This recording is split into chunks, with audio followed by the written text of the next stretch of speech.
This was their 9th goal already from a set piece. Arsenal are just the masters of it. They were the pioneers. I think it's Arsenal who developed this style. You're not just playing for set pieces, you are creating set pieces. You are using individual moments in the game to run through set moves. It's the NFL. It's the NFL in shorts and without all of that unnecessary padding. We back.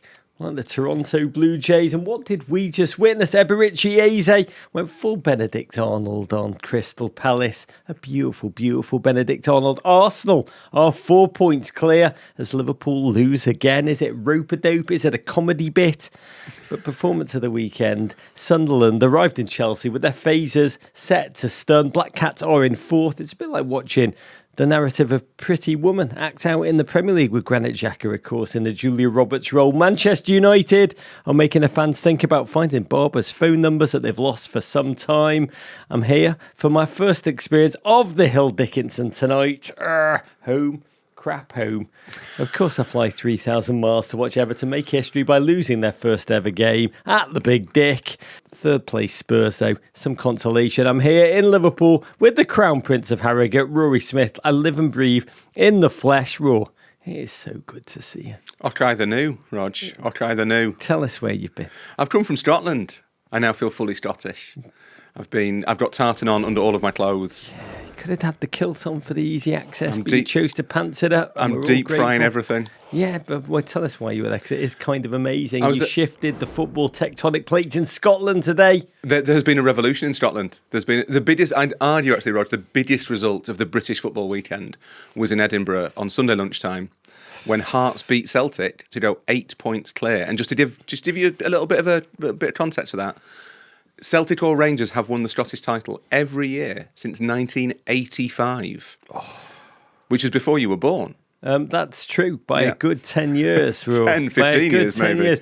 Can I just say that may feel like the biggest result in Britain? I'm still recoiling. We are an hour after Everton just crapped up the bed.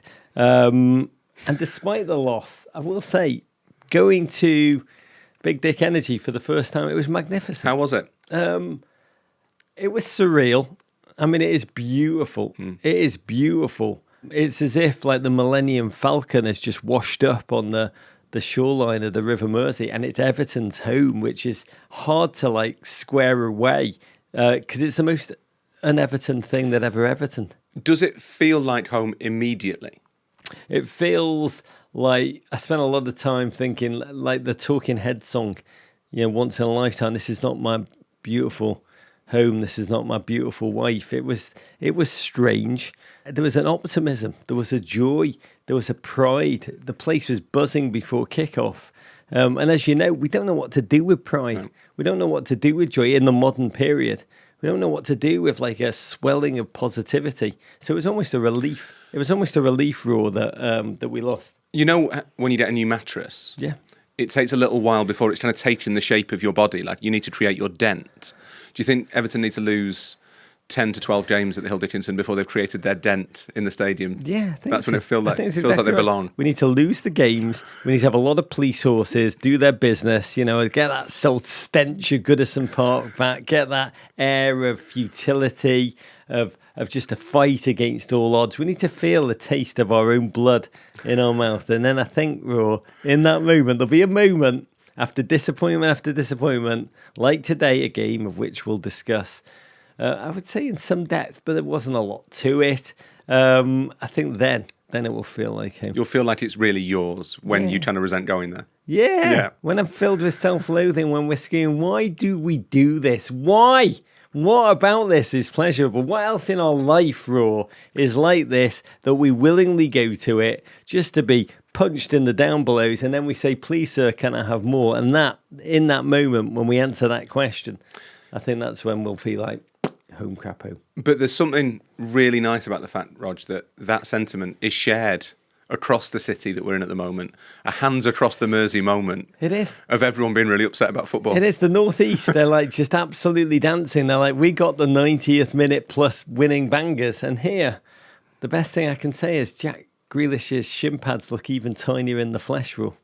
That is about it. I felt like, today, you asked me how I felt like I felt like Will Smith in The Fresh Prince when he arrived in Bel Air for the first time, adjusting to his new home. But we have got a lot of football to get to. And let me start with a toast. I want to raise my third first pint of Michelob Ultra, which I don't have here because it's not available in the United Kingdom. Get on it, AB.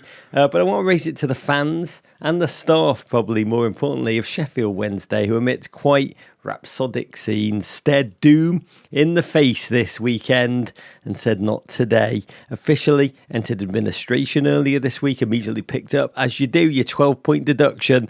But it's just been almost like a juxtaposition of emotions. In the darkness, they got rid of their truly, truly loathed owner, Defchon Chansiri, in the process. This is Sheffield. This is a steel town. This is a proud 158-year-old club.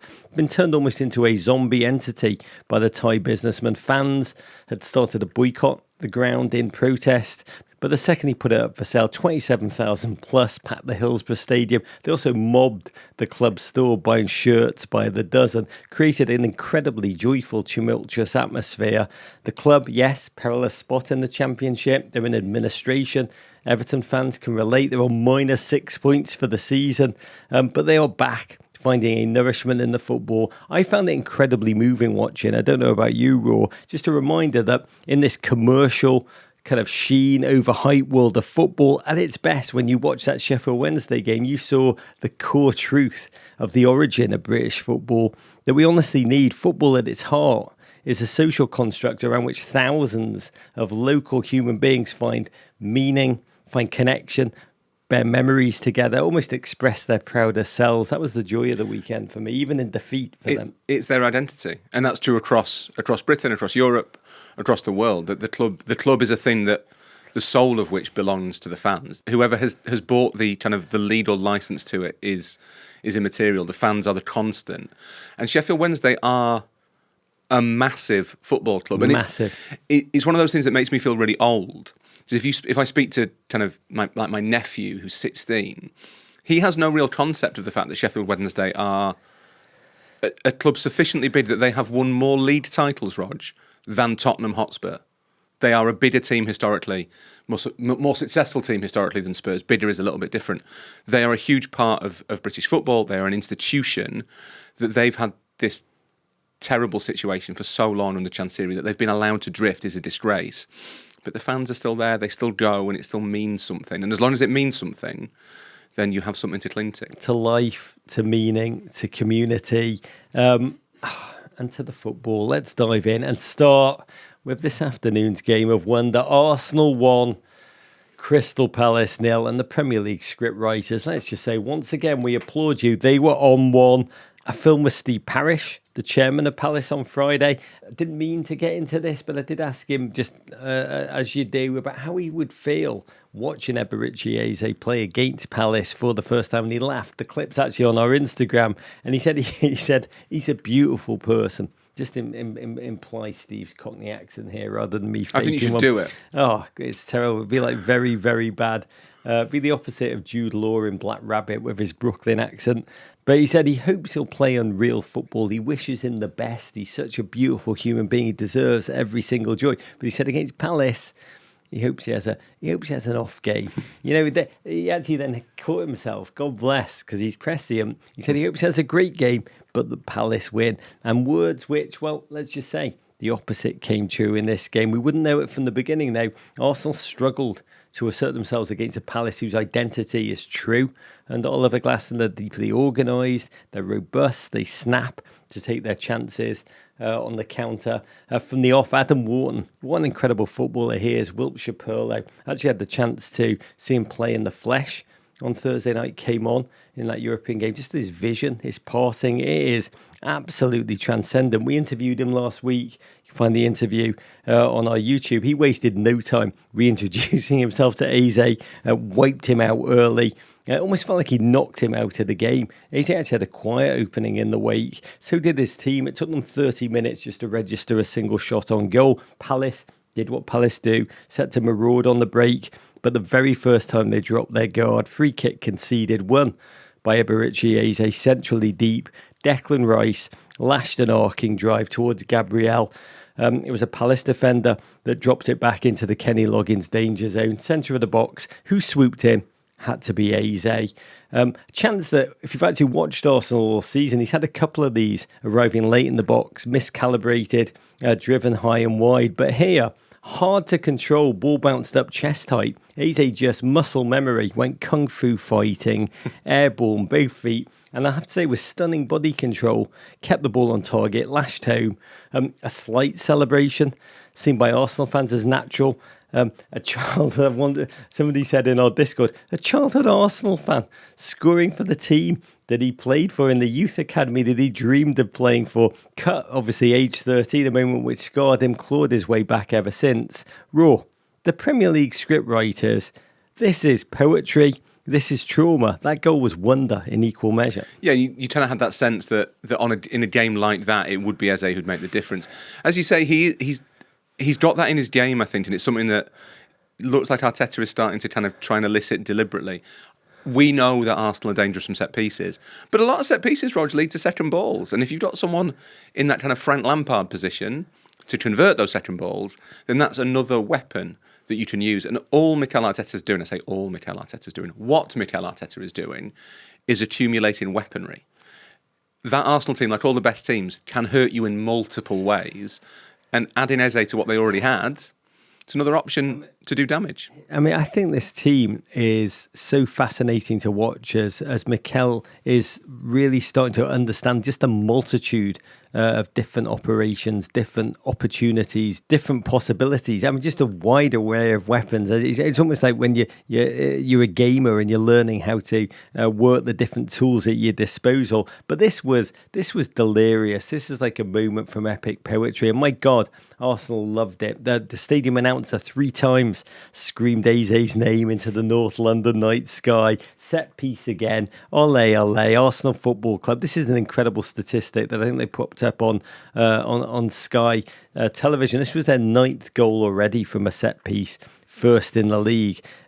Penalty goals, first in the league. This one is incredible. Open play goals, 17th in the league. Raw, does it matter? Or is that just modern football? This is where we are. This is who we are. And Arsenal are just the masters of it. Yeah, they were the pioneers. I think it's Arsenal who, through Nicolas Jova, the real manager of Arsenal, who kind of developed this style that is now, it's kind of de rigueur across the Premier League, where you're not just, we've talked about this before, you're not just playing for set pieces, you are creating set pieces. You are using individual moments in the game to act as those set pieces, to run through set moves. It's the NFL.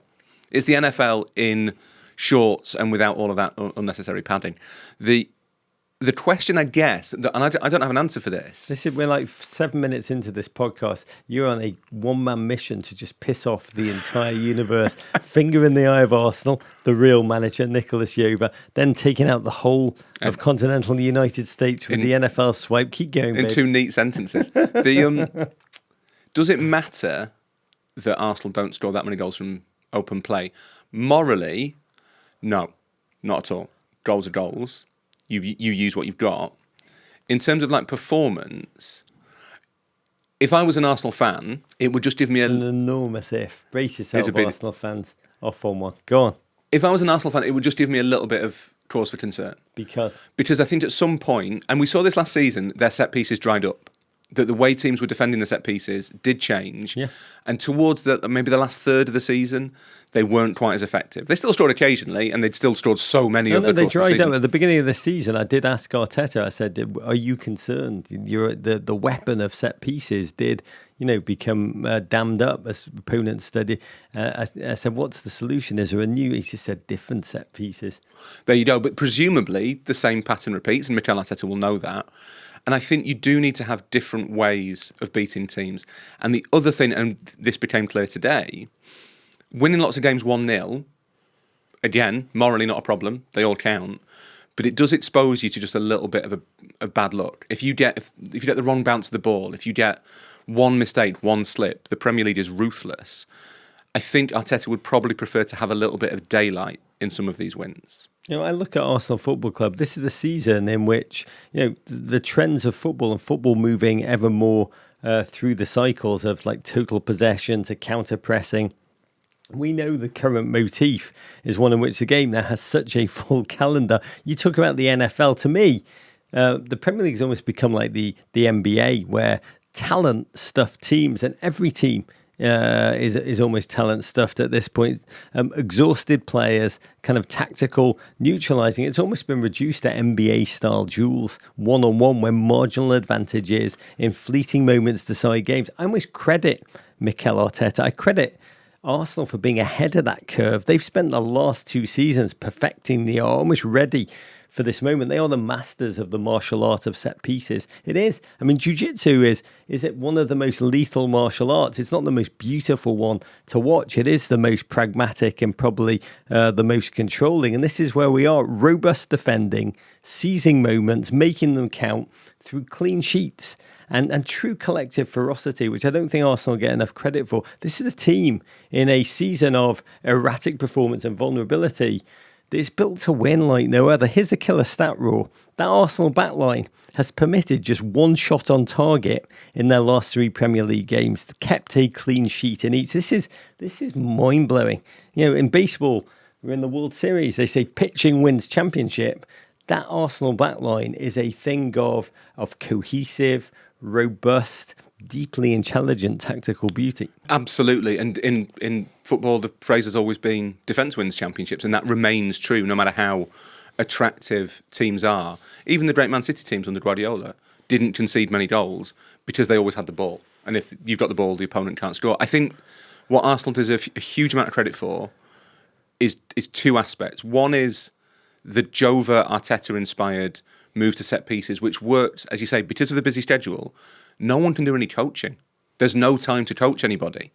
But what you can practice on the 1 day of training you get a week that's not either warm down or warm up for a game. It's how to get Gabriel's big head on the ball. Is aiming at Gabriel's big head. And the other thing is that I think they learned from Chelsea, you need more players. You look at the depth that they've got, you need a squad that can sustain injuries and tolerate it. Although, Roger, would take exception with one thing, that the most effective martial art is punching people in the balls. As Tottenham did to me 3 times this afternoon. But this is not about me. Arsenal created more chances, a lot of them off set pieces. Oliver Glasner, by the way, God bless. There's tactics, and then there's just, you know what I mean? I don't know if this is a thing. You can counter poetry. I don't know if that's possible. Football, he brought on Eddie and Ketcher around the hour mark. That would have been just like, you hit me with Eze, I'm going to bring you back with your boy. Barely had a sniff. Arsenal continued to kind of corner probe. Gabriel almost doubled the lead. In truth, Palace are adapting to European play. That twice-a-week rigour really showed. I think they summoned 1 shot on goal the whole game. Only meaningful action bar the goal that won it was at the final whistle when Eberechi Eze took a tour of the field and was applauded from all 4 sides of the stadium, as he deserves. What a beautiful, truly nourishing, honestly, soulful, really quite inspiring when you look at his whole arc of his career. Beloved by all apart from Brighton fans. And this is a thing that I think should have Arsenal fans' spirits truly soaring. Palace were another team that last season shocked and dropped the Arsenal, but have been defanged and overcome this season. Yeah, they're passing the challenges one by one, Arsenal. They're just ticking the games off. They are, and we'll come on to this in a little bit when we talk about Liverpool, they are the bastions of consistency in a really inconsistent league. And there is an echo there of last season where everybody else is in this giant morass and Arsenal are just kind of sailing away from it onto smooth waters. Arsenal fans, especially you, Anne Hathaway, this is almost the perfect weekend. Arsenal won, Liverpool, City, Chelsea all lost. One sour note, William Saliba and Declan Rice both hobbled off. Arsenal fans will be anxiously awaiting the morning medical reports. One man I do know will be delirious about the result, NBA MVP and proper gooner Joel Embiid. We had the pleasure of him coming on Switch to Play. You can find it on our YouTube with me and the great Larry Nance Jr. I love speaking to Joel Embiid about football, and not least because he spoke for 8 minutes on tape and then 15 afterwards about his deep, deep love. Joel Embiid, this incredible human being in his own right. All he wanted to talk about was Peter Drury, Raw. loves Peter Drury, is convinced he's one of the greatest spoken word poets, crap you not, of all time. I said this to Peter Drury when I saw him this afternoon at the Hill Dickinson, and Peter Drury didn't know what a spoken word poet was. I'm surprised that Peter Drury didn't, and I say this with great affection, greet that news with some sort of overblown classical allusion to the nectar of the gods, or the words of Zeus coming down from Mount Olympus. That Peter's always got something in his locker. That would be genuinely amazing. If Peter Drury by day and Peter Drury when he's just chatting to you, just as like constantly being like, with Zeus striking down from the gods in Mount Olympus, I will have a cup of tea. I think I've always assumed that's how Peter Drury behaves in the supermarket and stuff, and at the doctors. That it would be disappointing if he was just having normal conversations with people. He's got a brand to protect. God bless. I did say to Peter, my life goal now, and when I've done this, it's over for me, is to get Peter Drury and Joel Embiid one-on-one together for a That would be conversation. wonderful. Both of them masters of their own craft. Is there not a Drury equivalent in the NBA? There is. I think it's Mike Breen, and he does it all with one word. He just goes, bang! Is that it? Yeah. I feel like Drury's got more range. Spoken word. We'll save it for our other podcast today in spoken word poetry, because it's time to those chasing Arsenal. And the word chasing is doing a lot of heavy lifting here, Raw. We're going to Brentford for Brentford 3, Liverpool 2. Behold, are these your defending champions? Entering on a 4-game losing streak, which was triaged a little bit by that 5-1 Champions League win in Frankfurt. But that proved to be just a blip in the system, Raw. Take no pleasure in this. Alexander Isak, Jeremy Frimpong both injured. But we didn't know any of that when Arne Slot arrived in Brentford. A Brentford who've been consistent in this transition with their method, with their mid-table feistiness, despite the transition from Thomas Frank begatting Keith Andrews. The squad beautifully, again, Premier League writers, I salute you, become almost an elephant's graveyard for former Liverpool players, including Jordan Henderson, 12 great years at Anfield. And Brentford started off by doing what it says on the tin. Liverpool's defence, uncharacteristically vulnerable. Was it 12 goals leaked in the Premier League before this one? On the second long throw that Michael Coyote had, his long, flat throw, 5th minute, flick on from Aya, front post, $42 million man, Dango Ouattara.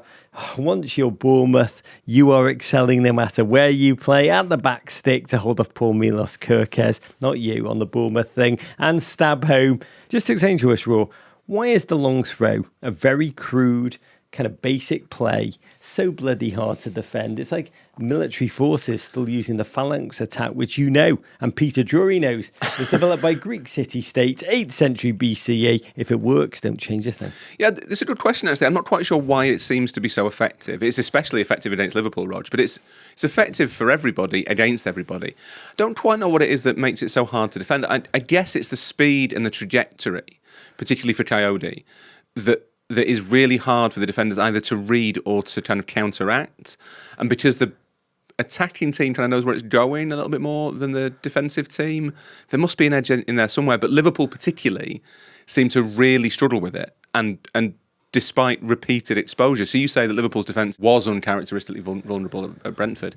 I don't know if we need to say uncharacteristically at the moment, to be honest. It just is what it is. It's just vulnerable. I will say, watching Tottenham do it again and again today, taking almost 5 minutes for every long throw. It was like they were preparing, and it's the same effect as if they were throwing a grenade into the Everton box. 1-0 down so early. Hello again. Doom has entered the bar. It's fascinating to see how they'd react. Humiliated to the most obvious of ways from the off. Brentford then dropped deep into a deep, tall, organised shell. Liverpool had all the possession, but really struggled to create with it. Wirtz in a puddle of self-confidence, slapped an open shot wide. I have to contractually say this, 0 assists, 0 goals in the Premier League. A fascinating narrative arc for the season. Brentford capable, in moments of their own choosing, of truly confident football, surging forward, so well prepared, first to every second ball. They knew exactly where to probe, when to probe.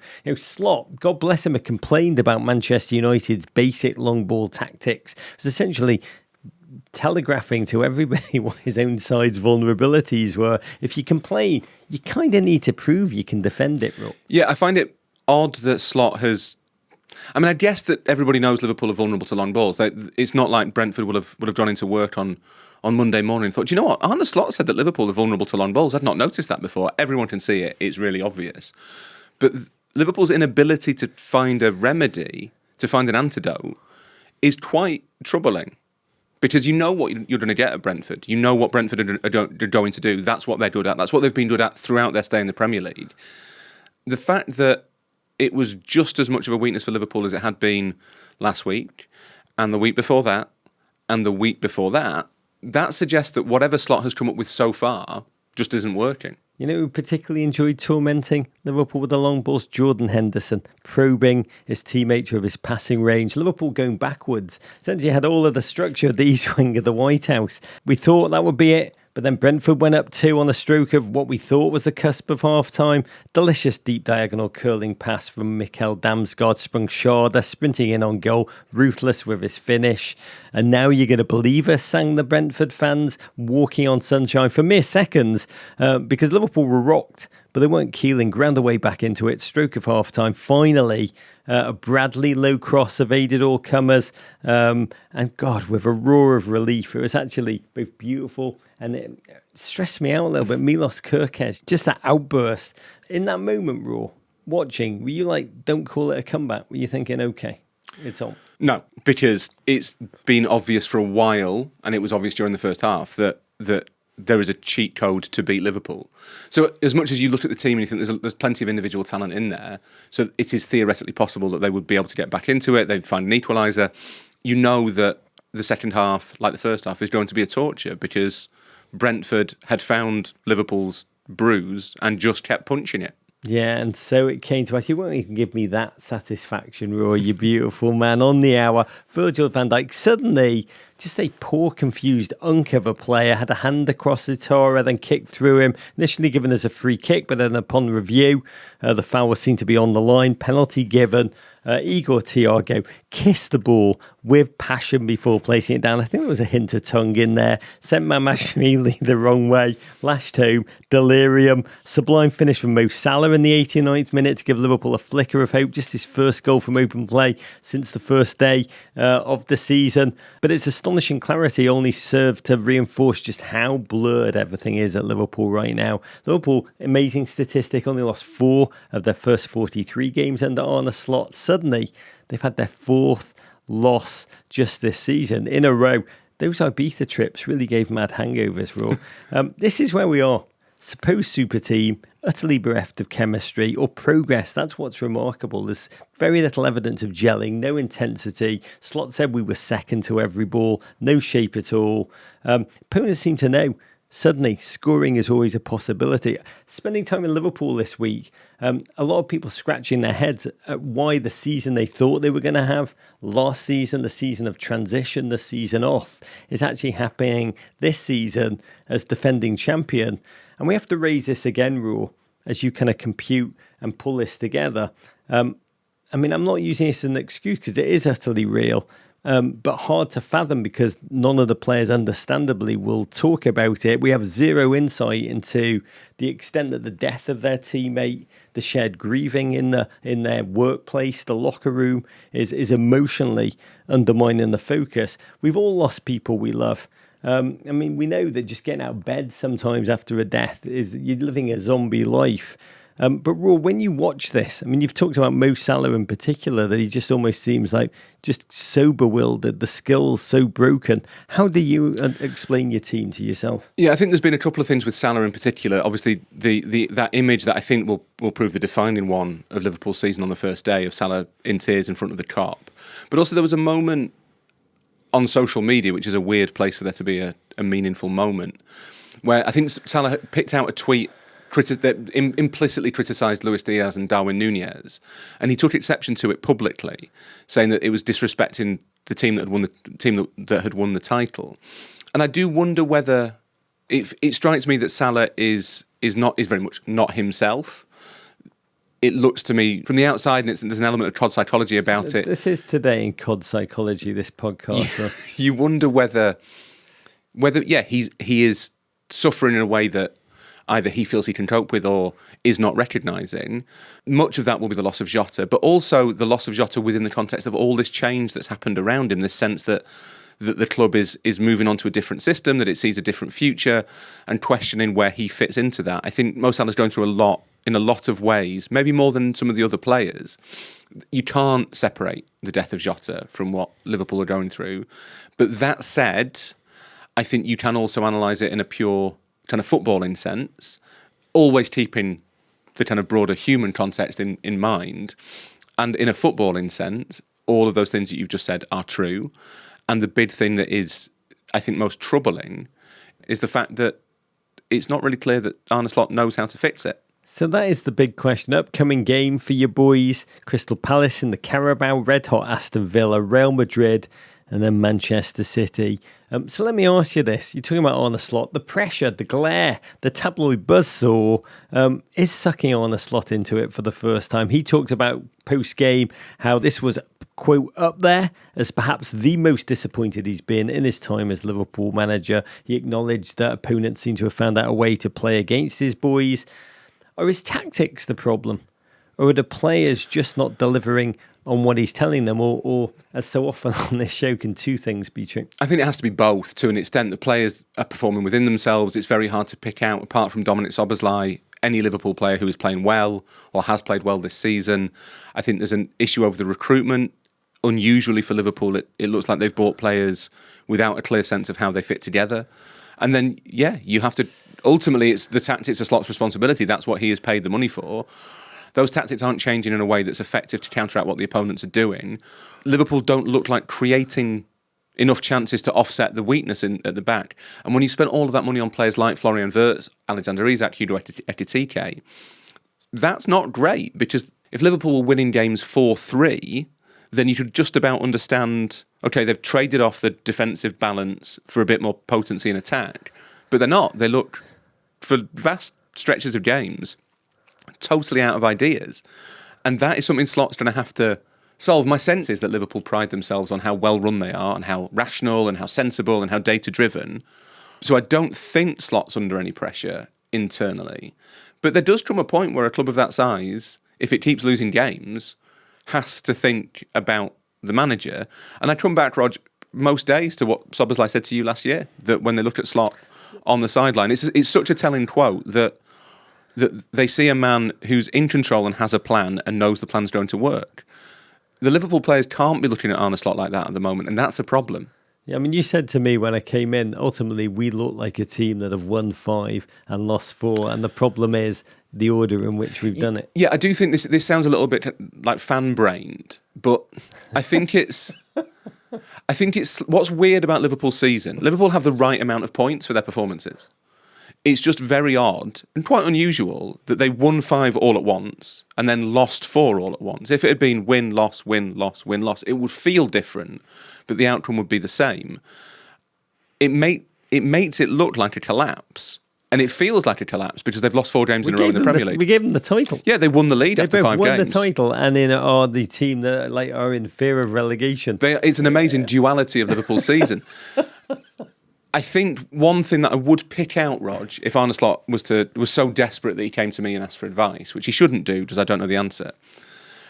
I'm no tactician, but I think Liverpool should stop conceding in the first 5 minutes of games. Not just because that is generally quite a bad thing to do in football, but because of the way they're playing, because of where their weaknesses are and what they want the game to look like. If the opposition score early, then of course they can sit back and hit you on the break. If they're behind, then they can't. They have to take more initiative. They have to come out and play a little bit. You're almost crying out for your boys to do the low block themselves. I think there's an element of Liverpool low blocking coming. I think it would make sense to me, to an extent, to try and switch the initiative onto the opposition, to say, you want us to have the ball, we don't want it. That does make sense. But more intuitively, more akin to Liverpool, is a little bit of the kind of early days of Jurgen Klopp heavy metal, and say, we're going to put you through the washing machine for 10 minutes. We'll see how you cope with it. And then if you have, we'll go back to our kind of more controlled Arne Slot style. Because if they're falling behind, the way the game state works, it's against Liverpool straight away, and the style makes that a real issue for them. A lot of Liverpool talk, but the big point from this game is huge admiration and love to Brentford. This was an enormous win, not their first enormous win of the season. But this team, for many, was meant to be relegation fodder. Rookie manager Keith Andrews deemed to be, before a kick of the ball, way out of his depth. Best strikers, sold again. But here, they just keep on keeping on. They beat Aston Villa, they beat Manchester United. Here, they quite artfully, quite intentionally deconstructed the defending champions, scored off long throws, scored off a lightning counter, scored with a penalty. It was humanly magnificent to witness. Brentford know what they are. They're just the same as Brighton, the same as Bournemouth, the three Bs that make the Premier League what it is. Brentford have a system, they have a style, they stick to it, they understand it. And crucially, it kind of works in most scenarios. There's a limitation on how far up the table they can go. There's a finance and the quality of player and all that stuff. But Brentford are not an easy team to play. Brentford will take major victories against big teams every season. And they can survive the loss of a couple of strikers. They can survive the loss of a manager because they know what their identity is and they have their succession planning in place. They are, like Brighton, like Bournemouth, they're really admirable. Identity, ultimately, is the motif of this season. Identity and the letter B. Do you actually think we should change the team's name to Beverton and everything will be okay? And talking about emerging identity, Aston Villa 1, Manchester City 0. City, remember, came into this weekend in second place, 4 points behind Arsenal. There is no doubt that Pep Guardiola, on a 9-game unbeaten run, would have been haunting Arteta's dreams a little bit. The Catalan steps that he hears in his night. Their opponent here, an Aston Villa team, who had the quite brilliant Dutch duffers, go-ahead Eagles, come from behind to beat them. Best named team in Europe, 2-1 in the Europa League. An upset that snapped their 5-game winning streak. This team, who'd last weekend seen off Spurs, scored one of the goals of the season in the process, but they were straight back into Premier League form here. Just the 19th minute, off a short corner, ball played to the top of the box when Matty Cash took a touch around Bernardo Silva and fired back across his body. 1-0 to the Villa. I was actually watching this game in the Everton media room. The Sky feed instantly cut away to Scottish set-piece coach Austin McPhee, a gentleman who played college soccer at UNC Wilmington, proved that even in this world of long throw-ins and tush-push corners, there's room and always space for the short corner rule. There is, but it's another set-piece goal, Rog. Whether it's short or long, it's another set-piece goal. That's how you score goals in the Premier League. This is set-piece Britain. This is set-piece Britain. Yeah, Brexit Britain, long forgotten. We are living in the land of set-pieces. You used to have a monarchy. You used to have an empire. You used to have Downton Abbey. Now you've got kind of like set-pieces and... They're replacing the Union Jack with the corner flag. It's all coming, Roger. It's set-piece Britain. It's the future. Set-piece and chocolate oranges, but no lead is safe. That apex predator, Erling Haaland, has around 15 goals this season. You knew he'd get his chances. And just 3 minutes after Aston Villa scored, he did. Bernardo Silva slipped him in. Though he was only to be denied by Emi Martinez. Aston Villa, credit them, resolute throughout. Pau Torres cleared off the line from Savinho in the 60th minute. Incredible moment. 1 minute left in regulation. City did look like they'd broken through. Umar Marmoush fired one across the face of the goal. Erling Haaland, willing to sacrifice it all, finished, clattered into the post with his legs. I think the word is akimbo.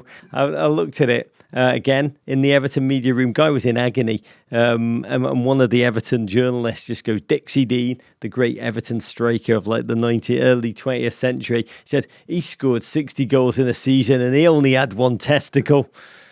God love. Erling Haaland is the sort of player who will look for marginal gains wherever he can find them.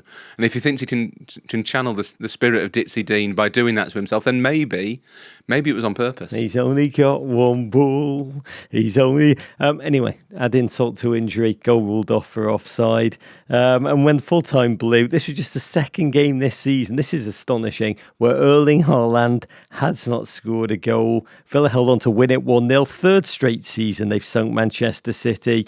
They're almost Liverpool in reverse. There was that 6-game streak in which they were not victorious to start the season. Now collected 4 straight league wins in a row. They are tight at the back. They can create stunning goals of wonder in moments, which is really the modern football way. We're all talking about Bournemouth and Sunderland, as we will, but almost because they slept on that first part of the season, is this Villa team still somewhat under the radar? Should we be taking them more seriously? Yeah, a little bit. I mean, I'm old enough to remember when Villa were in crisis and they were being being held back by PSR. That seems to have stopped. It's amazing what winning football matches will do. Apparently the rules aren't a problem anymore. I think we've forgotten a little bit how good Villa were the season before last and how successful they were, how narrowly they missed out on the Champions League last year.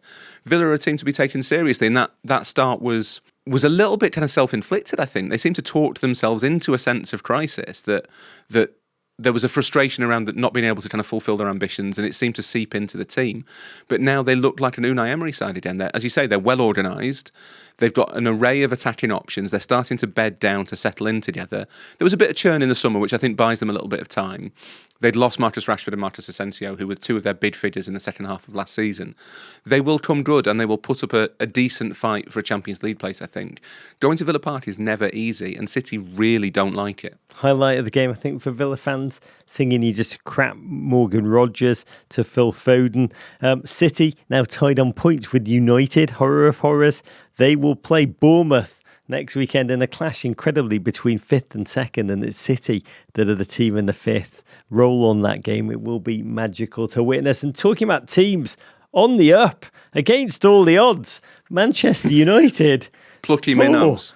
Brighton 2, Manchester United on a roll, slayers of mighty Sunderland and Liverpool, looking to make it 3 big boy Premier League wins on the run, facing the pluck of Brighton and Hove Albion. Incredibly won on each of their last 3 visits to Old Trafford, which says everything about the current malaise in Manchester. They won 6 of the last 7 league clashes between the clubs. Brighton began with that confidence, asserted themselves and their idea of football. United forayed forward, the quality seeming more individual than collective. Cunha looked the most dangerous player on the field, and it was he that opened the scoring. 24th minute, counter-pressing, Šeško back in the starting lineup, combined with Bruno in his 300th game. Some artful skill too from Casemiro to set up Cunha just outside the box, which is where he likes it the most. Raw, open up his body to lash low with venom. 10 minutes later, it would be 2. Brighton coughed up the ball, playing out the bat. Luke Shaw counter-pressing, set up Casemiro. Speculative shot, wasn't going on target till it cannoned off the back of Yassine Ayari. Left for Bruggen stranded, rolling into the net. Raw, I am old enough to remember when Ruben Amorim's job was under scrutiny. Now even the lucky breaks are going Manchester United's way. Yeah, something's changed, I think. Something seems to have a switch seems to have flicked at Manchester United. Whether it's that the players have got a bit more used to the system, I think that's definitely helped. It's amazing what confidence and momentum can do. That win against Sunderland seemed kind of not meaningless, but kind of insignificant at the times. You kind of thought, well, it's a newly promoted team, unspectacular performance. But it just seems to have brought United chance to breathe. We've said before that Amorim has chance to coach when other teams are playing in Europe, and that is a big advantage. We saw that against Liverpool. They looked organised and disciplined, and like they had a game plan. It's obvious. It's the same game plan everyone uses against Liverpool, but it worked. And against Brighton, they seemed a little bit more like their old selves, their very old selves.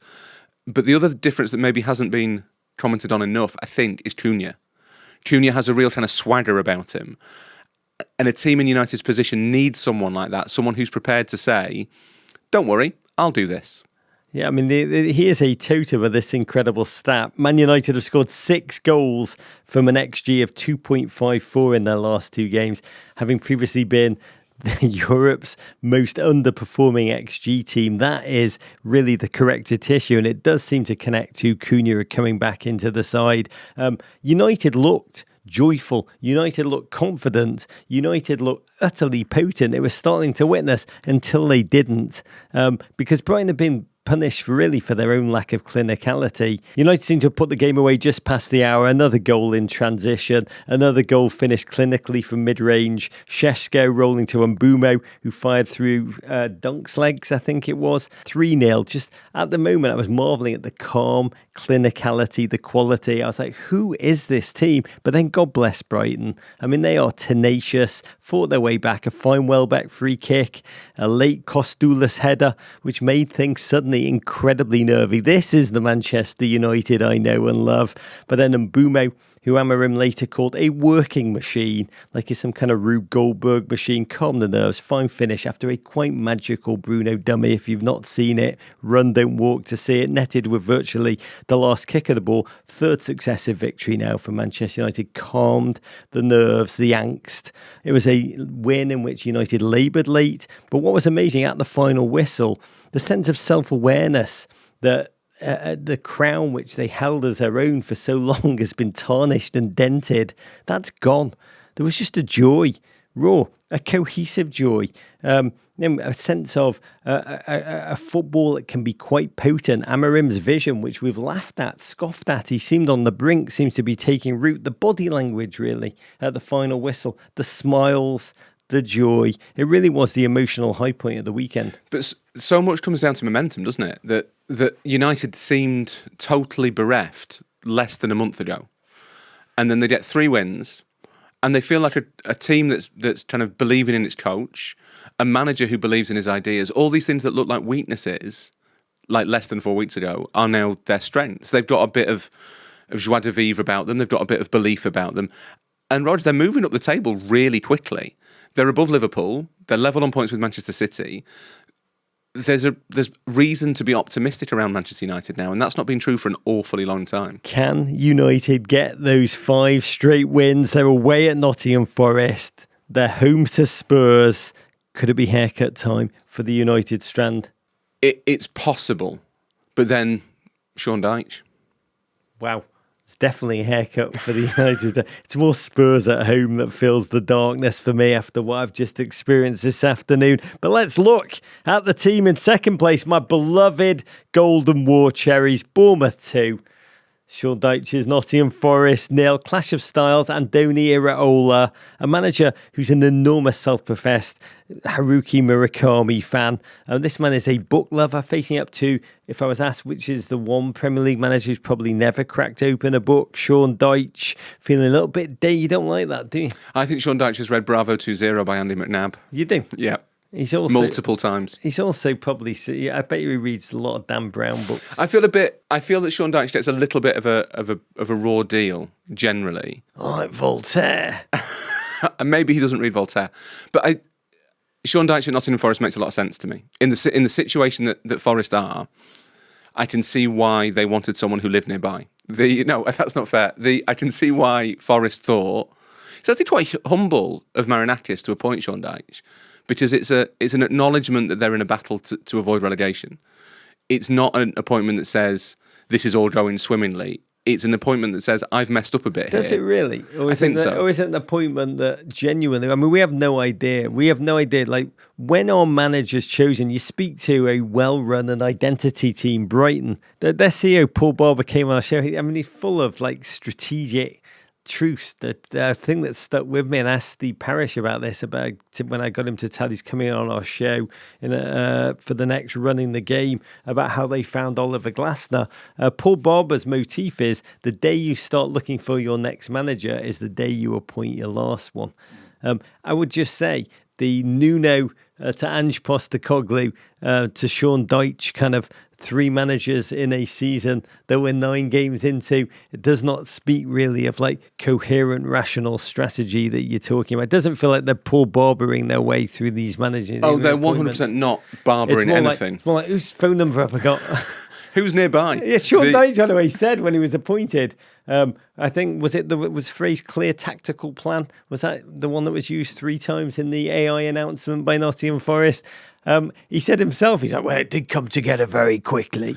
I don't think there's any coherent thinking at Forest, but I think the fact that they went for someone like Dyche suggests that Forest recognise that they've created a problem for themselves that they have to solve. I hate for their fans, I really do. One minute you are walking on sunshine, the next you are boom, down in the muck with the Evertons of this world. But Sean Dyche came into this one feeling a bit dangerous after his first game in charge, of which he did something Ange Postecoglou never did in his 8-game little cameo. He delivered victory in a big boy game midweek in Europe. This very much back down to earth in a bump. In a Premier League in which the coaching has never, ever, this is not even arguable, been better. And Iraola, I think this is also a truth. Pound for pound, currently the best coaching mind in the Premier League. Bournemouth scored directly from a corner through Marcus Tavernier. Angier's Achilles heels carry on through Sean Dyche. This incredibly, they're almost the anti-Arsenal. This the 12th set-piece goal that Nottingham Forrest have conceded from this season. I would not want to be a Forest player on the training ground this week. That's all I'll say. Backbreaker, a lash for 19-year-old sensation Eli Junior Krupi, fresh off his double against Crystal Palace. Gent now has 4 goals and is it 6 league appearances for Bournemouth, making the top flight look so easy after being scouted from Bournemouth's sister club Lorient. Further testament to the gent who is also on our show a lot, and I really admire him, Bill Foley, just one of the great characters of American sports, a man who just turns his mind to everything and thinks he'll excel at it with almost a fearless madness. Raw, you spoke to him this week, Bill Foley, Las Vegas Golden Knights owner, Bournemouth owner. What do you glean about the method in his madness? Because there is both, and I love it.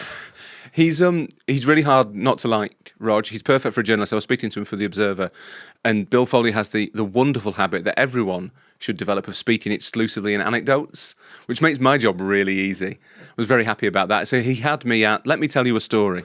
He's a raconteur. He's a raconteur, and he's great company, very charming, very smart, knows what he doesn't know, knows what he does know. And what was really interesting to me... By the way, that is the dividing line in terms of American owners pouring into football. There's those who know what they know and what they don't know, and there's those who just feel omnipotent. And the ones that succeed the most, FSG also had an incredible learning curve. It's interesting with Foley, and I think this is probably true of FSG as well, Foley seems to be really in the weeds of it. Like he's involved. It's crazy. Yeah?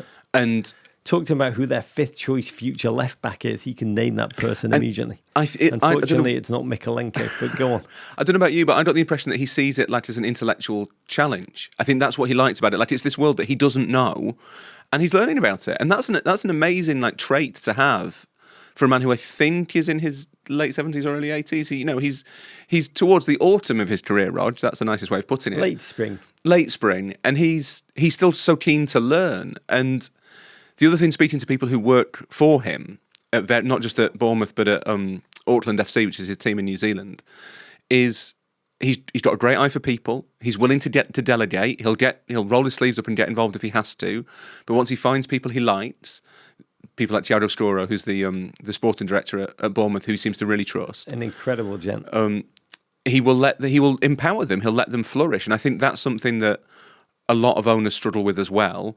He doesn't seem to want to be surrounded by yes men, which I think is really important. And again, something that maybe other people don't do quite so well. And it's interesting that he's settled on this multi-club model, which is controversial, and I will admit I'm not necessarily that comfortable with as a purist, as a romantic.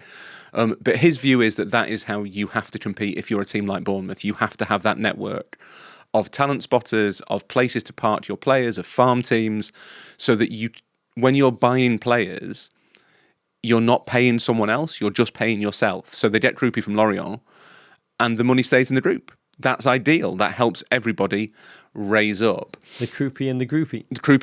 Keep the Krupi in the groupie. I think he knows not just the detail of kind of the players they're signing and stuff, but he's looked at the broader strategy of football in general. He said to me that he'd looked at kind of a lot of approaches from a lot of ownership groups and kind of decided that he could be better than all of them. And there's some real confidence there. But, yes, I'd say. But he's living up to it. And that's the craziest part of it. That's the craziest part of it. And the crazy thing is he came into the NHL and said, when Las Vegas got the Golden War Cherries, whatever they're called. Golden Knights. Yeah, thank God. I get my cherries and my nights totally confused. I don't know when my cherries end and my nights begin. I'm sure he doesn't either. And he said, yeah, we're going to win the Stanley Cup within 6 years. And then they did.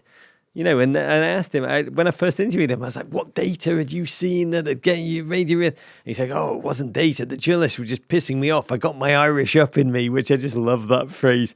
But then he goes and does it anyway. That's the incredible thing. And he did it in New Zealand as well. Does Auckland FC in their debut season in the A-League, which is in a whole different country. It's not even in New Zealand. It's in Australia. They won that. So I asked him why Bournemouth have been so slow. They should have won something by now. They're letting him down. And who does he own in Scotland? Hibernian. He owns Hibernian. But again, that I think is testament to his smarts, because it makes perfect sense to me, and Scottish listeners won't enjoy this, but if you're an English club, it makes perfect sense to buy a team in Scotland. It really does, because it's a similar culture-ish, similar weather-ish, and in terms of kind of bringing players into the country, it helps with your kind of work permit stuff. They're cheap, great stadiums, competitive league, similar styles, all that stuff. It's a real kind of obvious synergy, and yet until Foley did it, no one had thought of it. And now Tony Bloom's done it with Hearts as well across the city. I thought the guy in Succession named Hearts, Logan Roy. Logan Roy. Did he sell it to Tony Bloom? They bought Hearts by mistake because he was Hibs. That's right. Yeah. I do wonder whether this rush to buy Scottish teams, particularly the Edinburgh teams, has been inspired by wanting to be like Logan Roy. That's it. Ultimately, that's the secret to great football success. But it doesn't matter. Bournemouth fans are in heaven. They got to sing to Sean Dyche. You're getting sacked in the car park. We'll get back to that in a second. For his part, Iraola remains quite stoic. I love what he said after this game. It's 9 games into the season. 18 points is a very good amount. It's not enough. It's not as many as we can. What are Bournemouth this season, Ro? Are they pace setters in the mile for a record run where they're just going to drop away? Or in this season where all the big teams, bar Arsenal, seem deeply flawed, imperfect? Is this a brave new world built of Care Bears, of candy, of cherry dreams?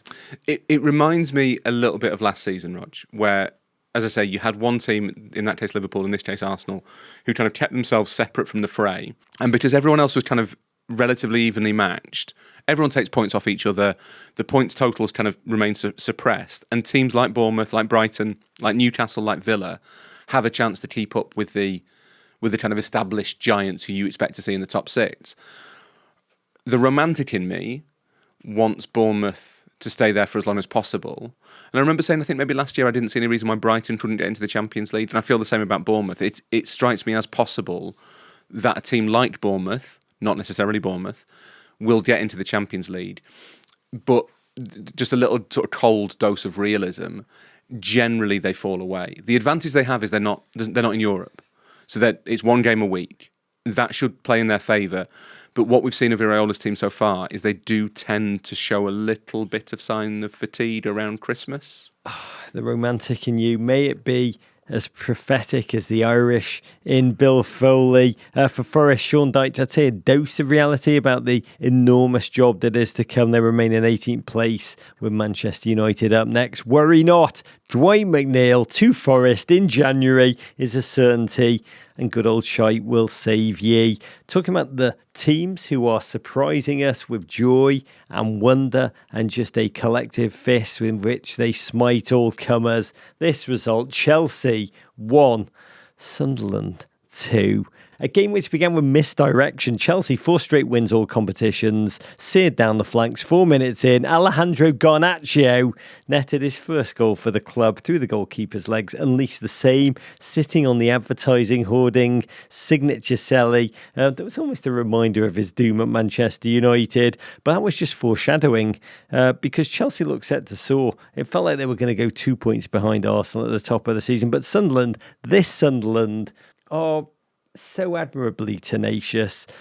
They surge with collective confidence. Their energy on display in midfield. Transition flooded forward with wonder. Chelsea just missed Cole Palmer more than ever in this game. His ingenuity, his ideas. 33-year-old gem Granit Xhaka and his 20-year-old sidekick Noah Sadiki smothered the big name reputations of Enzo Fernandez and Moises Caicedo. Chelsea just instantly after scoring turned into slop, carelessness, often undisciplined in possession. Sunderland brought all the intensity. Their mentality was fearless. They got back into it. Wilson Isidore finished off some long throw calls, terror slop, 4th goal of the season for him. From that point on, Chelsea just ceded initiative, possession, control, and Sunderland made them pay. 93rd minute. Such joy for a fan base that deserves it. A 50-yard long ball counter-attack. Really a symbol in one move of the surprise our whole campaign has been. Brian Brobby, one of my favourite named footballers of all time, held the ball up strongly, almost forever. until young Moroccan Shamsdeen Ta'ibi strolled and finished almost like a smooth criminal. First goal for Sunderland and fitting triumph, really a signature triumph for Reggie Lebris, who made aggressive substitutions rather than just being happy as most coaches would be with a point at Stamford Bridge. Raw, he said post-game, and I love this, that his goal is just to get to 40 points and avoid relegation. But we are watching 17 points earned, the best start to a season by a promoted side since Hull in 2008. In the top four, it's serenely magnificent, and none of us saw this coming. No, even with the amount of money they spent in the summer, even with the ambition they showed with their signings, I think it always felt like Sunderland would be delighted to be 9 games in and 12th. You kind of thought that would be the absolute limit of their Overton window of possibility was 12th.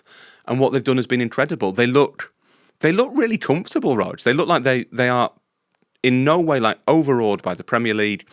Normally what happens is the team that comes up through the playoffs has to recruit so much that it takes them ages to gel. It never quite clicks and they go straight back down. That's happened certainly in the last 2 years, much more frequently than that previously. Sunderland bought really, really smartly.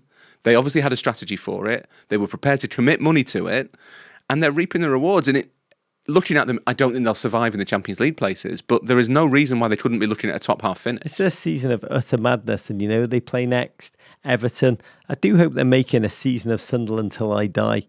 Because to be candid, it's slow horses this new season. They've kind of tonally gone a little bit different. They've gone for comedy, and it doesn't quite cohere. A Sunderland till I die of joy and happiness and just a brilliant, glorious football. Why would you watch that? No one needs that, Rog. All we want to live through is vicariously through other people's our misery. Give it the people what they want. Talking about misery, for Chelsea booed off at full time. Good news, lads kept all 11 players on the field for 90 minutes. Baby steps.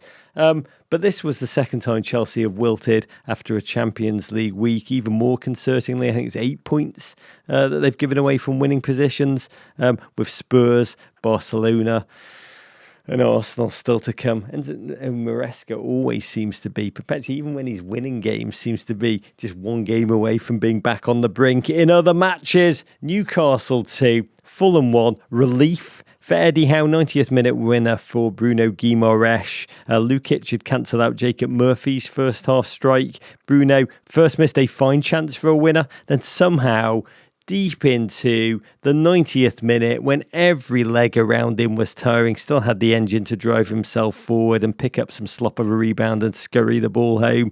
Bluntstale Fulham have stealthily lost 4 straight games. But Raw, just a magnificent week north of the wall, which is really where the Northeast is in my imagination. First time in Premier League history, both Newcastle United and Sunderland scored after the 90th minute winners on the same day. Almost like a throwback to the days of yore when that tough coal region up there was just a footballing powerhouse. There's a romance to it. There is. It's one of the traditional heartlands of the game in England, and it felt like that was a kind of part of English football's history rather than its present. It is brilliant to see them both doing well. I doubt they're happy for each other. And that makes me love it all the more. Wolves 2, Burnley 3. Wolves produced a, can we say, spirited, but yet again a doomed performance. Burnley went 2-0 up with ease. Made the mistake of texting JJ Watt to celebrate. Of course, then Wolves stormed right back into it with goals from Jorgen Strand-Larsen and Marshall Manuzzi. Never text too early. That's my life lesson from that. Bottom side had a precious point in their grasp, but then Lyle Foster's last gasp winner broke Wolves' hearts and led to really sad, heartbreaking scenes at the final whistle. Manager Vitor Pereira tried to console angry Wolves fans who sang at their own manager, "You're getting sacked in the morning." It was a really broken, sad scene, but it made me realise, Raw, modern football essentially now just broken down to the different adaptations, the different strains of "You're getting sacked in the morning" chant, depending on who's singing it, how they're singing it. It's like Inuits have 83 words for snow and the Irish have 99 different words for rain, Raw. This is all it boils down to now. Football is just a game of corners and people alleging that other people are losing their jobs imminently. That's all it is. Or their own manager. Yeah. Depends who's singing it, how you're singing it. That is why we watch. But there is always someone singing it. Otherwise, At all times. yeah, otherwise legally, I think it's genuinely you cannot blow the final whistle. Back to Friday night. Talking about getting sacked in the morning. Leeds 2. West Ham 1. Leeds claim their first Premier League win at home since the opening day of the season. Piling on the pressure for West Ham, who in truth lasted longer in this game than we thought they would. 177 seconds. Brendan Aronson, God bless you, Brendan, reacting first to some scrap in the box as he had the whole goal to aim at and decided, for reasons unknown, to edge it by driving it right through the keeper. More West Ham shambolic defending off a corner. I think the 9th goal that West Ham have conceded in 9 games from a corner, a league record. Well done, lads. See, the season's not a total bust. Poor Nuno, winless in 4 games as West Ham manager. He's amazing. Dude seems to take one job and soars, and then one job in which he just, you know what, I'm going to flame out quickly in this one. This is a bit like watching Nuno Spurs 2 Electric Boogaloo roar. 4 points through 8 games. West Ham's worst ever start to a Premier League season. Worst start in 52 years. Plenty of people who just find it really tough to work in London. Maybe he doesn't like the house prices. The commuting. The commuting. It's too busy. He prefers a smaller city, a softer pace of life. He likes a parochial life. And talking about parochial life, Everton 0, Tottenham Hotspur 3, a game. I talked about it a bit at the top. I flew in. I spent a lot of time around Everton. The last 4 days, we began our journey, our odyssey across Britain by spending the day with Jordan Pickford, which was really absolutely ecstatic to be at Everton, to feel that buzz, to feel that joy. St. Jack Grealish, Ilian Dye, 2 football players capable of ballad-worthy moments playing with us, Raw. This is the kind of excitement that we have not seen in a while. But I think the lesson I took from this today is never buzz too early, because Spurs entered with the best away record in the Premier League. Yes, they were booed off after floundering last week at home to Aston Villa, but this game was really a Thomas Frank stripped to its essence masterclass. Spurs lay deep. They knew that Everton lacked fullbacks. Everton lacked a potent striker, could be safely invited into the final third. At times, Everton set up camp in and around the Tottenham box, yet Tottenham seemed like the more likely team to score in those moments, which was truly frightening. They were defensively robust. They were masterful. They marauded in moments. They knew they could score on set pieces. Essentially, they knew they could prey on Everton mistakes to undo us, and it went to plan. It was painful, but it was also admirable. It was a bloody nightmare. J-Dubs and I have made a film today about my first trip to the Hill Dickinson experience, and to watch my team get kicked in the down belows by a Spurs who did not have, Spurs were not that good. That's what everyone at Everton was saying in the Hill. They're not that good. They didn't have to be that good to utterly thrash us. It's strange, isn't it, that modern football does seem, or the Premier League this season, the worst thing that you can have for any team, pretty much, not just Everton, is the ball. It's very odd. Like, we've completely disincentivised having the ball. I mean, this reminded me of the old Mourinho peak moment where, he talked with honesty. He said, when you have possession, you have the ball. And when you have the ball, you can make mistakes. And ultimately, football is decided by the team that is ready to leap on the other team's mistakes, to be not proactive, to not be the protagonist, is utterly to be glorious. That is currently kind of where we are. But what's the natural conclusion of that? Is it just two teams refusing to take possession of it? Is it kicking the ball out deliberately for another team's throw-in? Just genuinely give away a penalty, but just never give away a corner, I think, is where football is stripped to its essence. Spurs, God bless you, despite the home incontinence, which is the only thing I can call it, in third place. Again, that another symbol of the surreal tremors of this season. And I was left feeling, you asked me earlier, did it feel like home? Honestly, ultimately, Hill Dickinson felt like if you're ever upgraded at the hotel and you walk in that moment with your key card and you're just like, oh my God, this is amazing. But you always know you're not at home. You're in a hotel room. That feeling never leaves you, Raw. That's what it felt like. We were just in an unbelievable... This is still Everton, because the pain was there, the suffering was there, the blue fume was there. But my God, we're in one of the most beautiful hotel rooms I've ever been in. That's interesting, is it? Yeah, it makes you wonder. It makes you wonder how much, how easy it is to translate the feeling of home to a new building. and whether we maybe should be just a little bit more careful about where we put our football clubs, because that feeling of home is quite important. It's overrated. Yay, hotel rooms. Can I just tell you, it was an agony. There was a deep sadness. We had to film the end of the, to try and give some uplift, to pull this film together, make it cohere. And I didn't say this because it was painful, but something happened to me this weekend that I'll close with that put it all into context. We were going to Wrexham. We went away with Wrexham, with the Wrexham away fans, which was magnificent. We went to Middlesbrough, a town I've never been to before. We had to meet the Wrexham away buses super early. We were getting an Uber at 5 o'clock in the morning to make sure we got to the departure point. We were going through the blackness of night just across the Welsh border, going through a crossroads. We had the green light in a tiny, tiny little can of an Uber. Me, producer J-Dubs, a couple of cameramen, the driver. And as we went across the crossroads, a huge red truck just steamed in through a red light. We pivoted, jackknifed. The red truck brakes on, kind of slightly jackknifed. There was a second where we looked out, almost in slow motion. The truck ended, like, I wouldn't, to say inches would be a slight exaggeration, but not by much, from slamming into our side where I was sat. It was a moment of total blackness.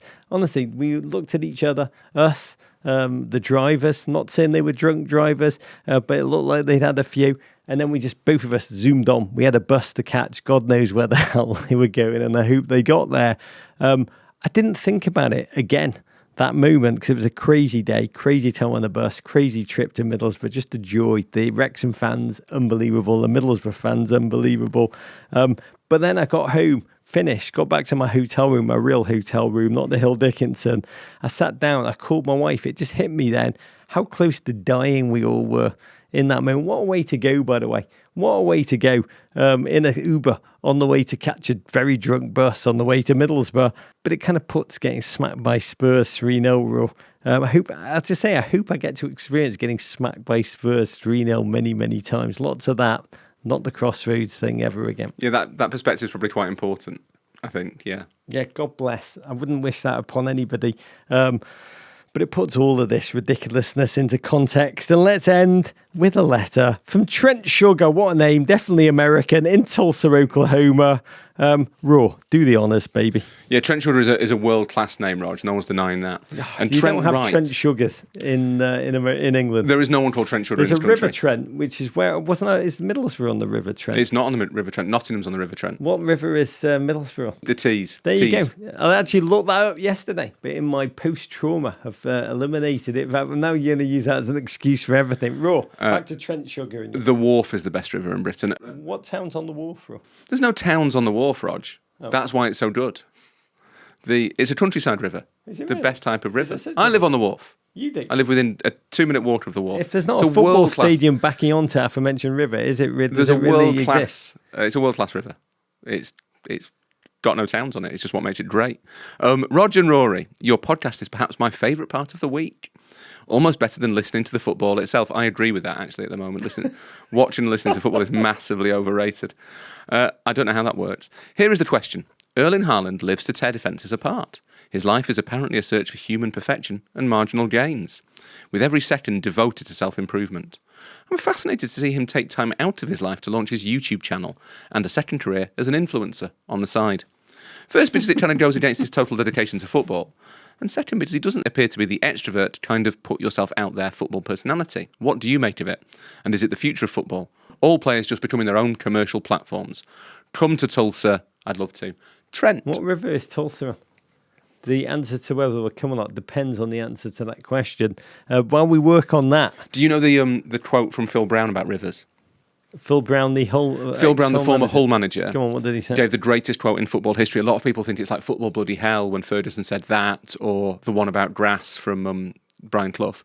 But the actual greatest quote in football history is Phil Brown, the former Hull manager, saying that he has always drawn great strength from rivers. Is that amazing? Yeah. Is that not second place to Brendan Rodgers when asked who his great influence in football was? And he said, I've always influenced myself. I saw Brendan today. You did? He doesn't change. No, and he's still influencing himself. in great days and in darkness. But Raw, Brendan Rodgers, in terms of football memory, will be up here. Erling Haaland, definitely a footnote. But it is an incredible question. If you've not seen the video which Trent Sugar has written about Run Don't Walk to YouTube, where Erling has racked up, I think, over 3.7 million views and 485,000 subscribers. And is it 3 days since he launched his channel with a video entitled Day in the Life of a Pro Footballer, in which he talks us to his diet. Gent has maple syrup daily in his coffee and he loves fatty steaks. His health regimen, stands in front of a red light to get vitamin D. Also has an enormous giant teddy bear in the corner of his kitchen because, you know, everyone needs cuddles. Raw, it is quite the watch and quite the decision for a dryly funny character, but he seems like an introverted extrovert to me. What did you make of it all? Yeah, I've spent time with Haaland as well. He's not necessarily the automatic choice for a YouTuber, a YouTube channel person. Yeah. This is Erling, influencer. Subscribe, smash that like button. Like I did my testicles on the post today at Aston Villa. I mean, to answer the question, they are all already their own commercial platforms. That horse bolted a long time ago. It makes sense that Haaland has kind of looked at YouTube and thought, this is a way that I can kind of take my voice, get my personality out to more people. You have to remember, I guess, that they're all young men. They see what influencers are doing, they see what YouTubers are doing, and they kind of want a part of that, partly for, I guess, for kind of financial reward maybe, but more because it's what that generation does. That's how they speak to themselves and speak to each other. So I can see why he's done it. I guess the bigger question is, like, do we think that in a year's time he's sat there choosing his thumbnails? I think probably not. See, that I think that is quite fascinating. I mean, look, number one, I would say in terms of the deviation from the monastic focus that Erling Haaland has for scoring goals, Trent, I would not worry whatsoever. One of the secrets, the dirty secrets of being a footballer is that it's an incredibly boring life when it's stripped down. Footballers have an immense amount of time on their hands. You know, devil makes, work for idle footballer hands to do, whatever it is. I think the same. Making YouTubes is incredibly hard. One is easy. Two is fine. It's the 11th or 12th. If the fun is still there, you know, if you still have that energy, that's going to be a fascinating grind. Feels like, just judging on the first one, City don't really want him filming on their ground. So finding the storylines is going to be really interesting to see how he builds on the narrative. If he's got the same stamina as a YouTuber, it's bloody hard being a YouTuber. But man has got stamina for scoring goals. I mean, it'll be very interesting to see if he has the same in front of the camera. I think it's a brilliant move for Haaland. He's got a team behind him. They're very ambitious. They want to work out how this man who is scoring goals, we talked about it week on week at an unprecedented level, but his commercial profile, you know, his aura, generally, he doesn't get the love that we think about Mbappe, that we think about, you know, even Dembele. He has dreams. He has dreams of winning the Ballon d'Or. You almost need that off the field presence. You can't just score just an absolute record breaking number of goals to win the awards anymore. You need to project yourself out into the culture. And it is fascinating watching him almost cut out the middle person, deliver the messages, and his messages are unique. He is an idiosyncratic character, deliver them straight from the heart, Raw, and present himself, this brand, as a detailed, deeply obsessive, dedicated to the craft personality, while dispensing, one of the things that was amazing, he dispenses life lessons. Self-sufficiency at a young age is good. I mean, these things that he tells us, I found it really fascinating. Sacrifice, dedication. And then the final thing, we've talked about this one before, it's bloody hard to project your image at Manchester City. More than any club, Pep is the brand. So this YouTube strategy almost breaks him out of that and can travel wherever he goes, whatever club he goes to next. I love it. I do admire Haaland, Raw. I'm trying to work out what he's going to do, like, with future episodes. We can't wait for him to go to Norway and build beaver dams with his dad. Yeah, he likes the outdoor life, does Erling Haaland. He's Norwegian. There will be fishing, I suspect, at some point. And yeah, I think that makes absolute sense, that he needs to build a kind of, like, a brand awareness for himself. And because he is obviously incredibly famous and we know him kind of intimately as a footballer, but we know very little about him, and I think that's been deliberate to a large extent. He is He's a curious person to spend time with, Erling Haaland. But he doesn't have the commercial profile that maybe his ability warrants. That, I suspect, is something that he's aware of. And in terms of kind of that personal acclaim that players do want, you don't get that at City because all of it goes to Guardiola. City themselves seem to find that really baffling. They don't understand why their players very, very often don't win individual awards. And you think, well, it's because the coach gets all the credit. You can't have both. It's not possible. I know, it's like both his tactics and his, where he's placing the pockets in the avant-garde places on his cargo pants. There's no air for another There's nothing else to read commercially. I think the test of the YouTube channel will be how long it kind of engages Haaland's attention. But you're absolutely right, Rog, to say that the alternative is Xbox, like messing about at home. Footballers work for a couple of hours a day. They'll have a little nap, and I suspect Haaland will do extra gym work. But ultimately, he's not got a particularly kind of the golf balls don't hit themselves, is what you say. Schedule of professional commitments beyond playing football and training for football, so that he has time to do it, and it's probably quite a good creative outlet for him. I can't wait for the Erling Haaland, Ken Burns version on the history of the doner kebab pizza, which I know is his favourite. I just say to more Erling Haaland in our lives, I think he is a force for good. Trent, send us your postal. We'll send you a coveted Men in Blazers patch. Keep sending your letters to meninblazers@gmail.com. Any of your questions, your insights, whatever you want to ask beautiful Rory. That is it for today. We are headed back to New York City. I, for one, am glad that I'm still in one piece. Raw, we're going to go and tie one on in Liverpool tonight, but huge, huge thanks for coming down from Scotland to be with us in our loving arms in person. We don't take it for granted, you Crown Prince of Harrogate. I'm considering relocating my Princeship. My principality to somewhere north of the Wall, Rog, somewhere a beautiful sort of windswept. Why is the Duke of York kind of tarnished the brand? Just been the Duke of York's not made it. It's not been a great time for anyone anywhere near York. Our Duke has fallen. Oh my God. We'll say that for our other podcast today in royal shame. This is Rog sending you huge love. Let's not take a second of watching football together for granted and courage.